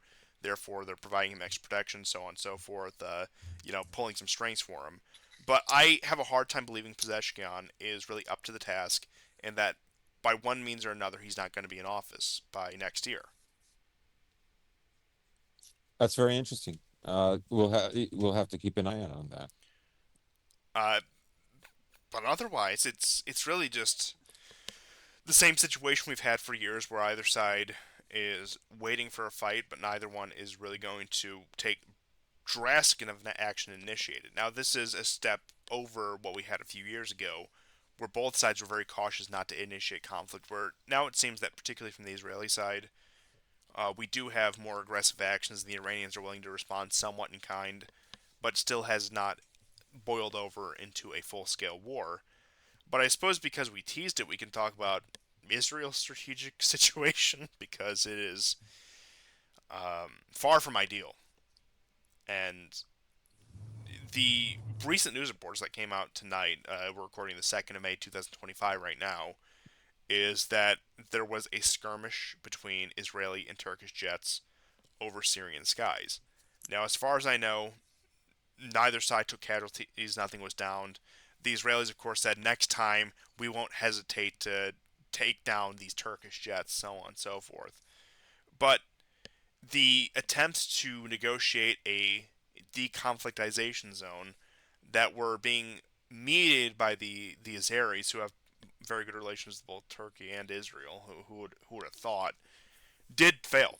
And it doesn't seem like the Americans are taking much interest in, say, a NATO ally conflicting with their greatest ally. You figure Trump would be on top of that, a country hmm threatening Israel, but it turns out it's Turkey, so it's a bit more of a complicated situation. The question is, can Israel trigger Article 5? That would be that's an interesting experiment. That's what I want to see. but but in all seriousness, with that, it does run the risk of becoming a much more hot war. I'm not saying a direct hot war, a much more hot war between. Well, this is the hottest we've seen it so far. Yes, What happened today with the Jets? Definitely. and it blows my mind because I remember listening to like a Douglas McGregor interview from 2019 where he said if there's any power Israel should fear in the region, it's the Turks. It makes sense now, doesn't it? Yeah, it does make sense now, and like I could see like the hypothetical scenario laid out, but I thought that's never going to happen. But here we are. Assad's gone. Israel has buyer's remorse. The Kurdish networks aren't quite what they were cracked up to be.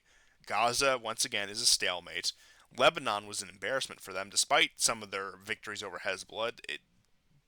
They're still in place, and they're only going to push further into Syria. And I know that the Druze, who are the new target of the Jolani regime, have foolishly, in my opinion, appealed to Israel. I'm not saying I necessarily blame them for the immediate reaction, but look at the allies they're turning to. It's not. This never turns out well. We saw it happen in Lebanon with the Maronite militias. That didn't work out in their favor. We saw it happen to the Druze the first time in Syria. They were left in the hands of Jolani. Uh, so Yeah, it's forgotten that in the first spat of executions, beatings, Jews along with Christians and Alawites were targeted, but to a much lesser extent. And now that Jelani's forces have gone after them, uh, you see Israel for the first time give a warning bomb by nearly bombing the presidential palace where Jelani happens to be. I've never seen them act this way in favor of say the Druze, but they probably need them for an intelligence network. They probably need them because Israel is going to plan to stay in southern Syria for a long time. Um, because it's such an advantageous position now that they've captured Mount Hermon. So why leave, right? Um, I think Jelani also understands what would happen if they got into a war with Israel. But Turkey's a different matter. It's not like Jelani, and Erdogan is a much more skillful politician, and he's not tainted. He's tainted, but he's not tainted like Jelani. yes, and he has shown, despite his previous warm relationship with Israel, that he can get into down and dirty if he needs to. And Yeah, Jelani has no cards. no, Erdogan does. Jelani is a joke, a murderous joke, but a joke nonetheless. This man has no power. He is. I don't even want to say a puppet of the Turks because that'd be giving him too much credit. That would imply he has some degree of authority. He's a figurehead. He's the face of the Syrian revolution, and his only accomplishments thus far are massacres, and that's all it ever will be. And you want to talk about people who will be gone before the end of the year. I actually think that Jolani has less of a shelf life on him than Pezeshkian. I mean, somebody's going to take out this guy or drive him out of the country. I know he's supposed to be the new face of Syria. He traded the turban and the robes for a suit and tie. So he's one step ahead of Zelensky. There's that at least. But um, It despite may his, even be Trump. He died like a dog. So, yeah, despite his diplomatic efforts, I don't think they're going to yield much, especially if he gets on the bad side of Israel related to the Druze. But being Jelani, it wouldn't surprise me if he calls off these attacks on the Druze because of their connection to Israel. Yep. Because of how much he's conceded. I mean, this is also the same guy saying, oh, I think we should participate in the Abraham Accords while they're 20 kilometers from Damascus. Yeah. This man is a complete joke. Like I said, it would be funny if he wasn't a murderous bastard. And I stand by that statement. But Yeah, I mean, the other person who has buyer's remorse is also Erdogan, because this conflict has not turned out to his liking. Um, he now has to contend with Israel. Um, Syria is like this ridiculous rump state. It's another country like Libya that has a slave trade of young women, usually Christian or Alawite women. uh, sold into sex slaves. It is so reprehensible. It is so disgusting what they're doing, and the fact that the Americans, the EU, Turkey, and Israel, along with probably the United Arab Emirates, emboldened and supported this for over a decade. It shows you just how unredeemable these people are, how unredeemable these countries are. They will just have to be defeated. They cannot change. There's not much else to say to that, and uh, like you said, with in terms of buyer's remorse, yeah, Erdogan is certainly feeling it, and uh, I can't think of any country except maybe Israel because of their strategic positioning that comes with a whole host of other problems that has really benefited from the fall of Assad. It seems like it has been a net negative for everyone, and it doesn't even seem like the Gulf states have really benefited. And I know that Trump is supposed to be going to the Gulf states sometime later this month in order to butter them up in terms of his, once again, deal of the century with the Iranians as well, among other issues. But Syria has become a quite literal black hole on the map. Uh, and I wonder what this does to America's statement from a few weeks ago, or the Trump administration statement that they're going to reduce the troops in Syria. Can they now? I mean, it seems doubtful. I know that you had the initial start of like the roughly 2,400 that were officially there, about 600 have left so far. But I believe they're just being reassigned to Jordan, as far as I am aware, which is still right there in the region, and they would probably maintain that pocket along the Jordanian border. But trying to operate in the Kurdish region seems like a lost cause at this point. And like I said, it's a black hole in the region. Syria was, in many ways, an artificial country from its inception. It was a patchwork of different smaller groups. There was a dominant group. Yes, the Sunnis Arabs were the dominant group. But what hope is there for a reconstruction of this country along any semblance of what it used to look like? I mean, Iraq is a shell of its former self, post Saddam Hussein. But Iraq is still recognizably a country. Now, just barely, but Iraq is still Mm. recognizably a country. I don't think Syria is going to ever recover to that state. And maybe people said that about Iraq in 2003 or 2004, but given all the conflicting interests there, given the fragility of the state before, and given the extreme fragility of the state now, I don't see a way in which the Syrian state continues to exist. Sure, it will be a legal formality. It's going to be a Libya situation. It already is a Libya situation where Libya is Hmm. no longer a state in all for all intents and purposes. And that's going to be the exact same thing with Syria. And I'm going I'm going to have to guess that with this, it's simply a situation that's never going to be resolved, and that I don't know. Maybe the Turks will formally annex more parts of it and whatnot, but otherwise, it's just finished, and it's going to be a nightmare and a headache for everyone. And I suppose the $1 million question is: are Israel and Turkey actually going to go to war? But because of I know you have some time constraints. I know that you only have a limited time you can be here. If you had any closing thoughts on that or anything else we talked about this week, I'll give the floor to you.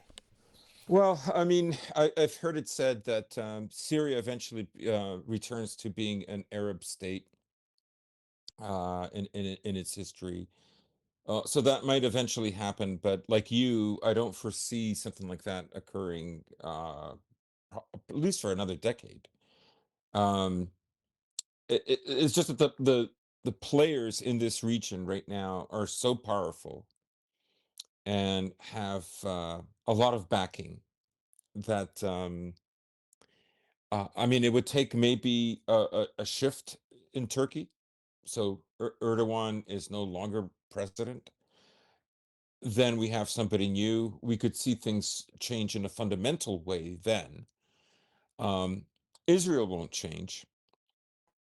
Israel might be constrained a little for whatever concerns America has. But we've seen Yeah, but assuming American Israel doesn't presidents. collapse in on itself, it's not going to change. Yeah, yes, absolutely, absolutely. And I mean, Israel. You brought up, can Israel's call up Article 5? Can it trigger Article 5? I mean, it's had better than Article 5. It doesn't even need to get invaded. It just has to complain a lot. And of course, we know that if Israel was so capable of surviving on its own, it wouldn't spend millions of dollars and dozens of lobby groups buying out American politicians for over half a century. It wouldn't do that if it could. Yeah, a country that stable does not need that many preemptive strikes against other countries in the region. Hmm. If you're constantly on the offensive, then you have a stability problem. And some might say it's a sign of strength. In some cases, I suppose it can be. But in Israel's case, in the case of smaller nations like this, if you are constantly on the offensive, you're constantly preparing for the next fight, then it comes from a position of weakness that you're always anticipating the fact that, oh, this next one can be the one that destroys my country. And I Yeah. think that has been Israel since 1948, and that will continue to be Israel. And I mean, Israel versus Turkey is really, in terms of American interest, a real just unstoppable, unmovable object versus unstoppable force, as it were. Because Turkey, despite its renegade behaviors, I guess you could say, is still a vital strategic interest if we are to take, say, the situation with Russia seriously and also the situation in the Middle East seriously, that the Americans cannot anger the Turks too much. And but then you also have our greatest ally sitting there upon the shining hill, and Yes. it becomes a situation where there's simply no winning solution. And if there's any way to walk away from, not that, of course, that being said, I support fully walking away from Russia Ukraine, but if there's any way to walk away from, it is that nightmare of a region, the Middle East. Hmm. Hmm. But if you had any closing thoughts, I'll go ahead and give the floor to you before wrapping it up. No, that's all I've got on that region. Okay, well, we will, of course, be back in the near future with more updates about some of the stuff that we didn't quite have the time to cover tonight, but of course, it's good to be back in the flow of things and getting back on track with that. I'm sorry, I know you were all looking forward to the subcontinental showdown, but there were more important topics at hand, okay? We need to Uh, talk about Quebec separatism for 5 minutes at the beginning of the show, and I don't uh, regret any of my decisions when it comes to how I orient the show. But thank you everyone for tuning in, GSP. It's great to have you back in the capacity that we Thank you. do, and we look forward, of course, seeing you more. And we completely understand if there has to be a little bit of a gap here and there, and I'll try to keep the show up and running on my own. But keep your eye out for us, and we'll see you guys next time. And Yeah. goodbye. Thank you. And take care.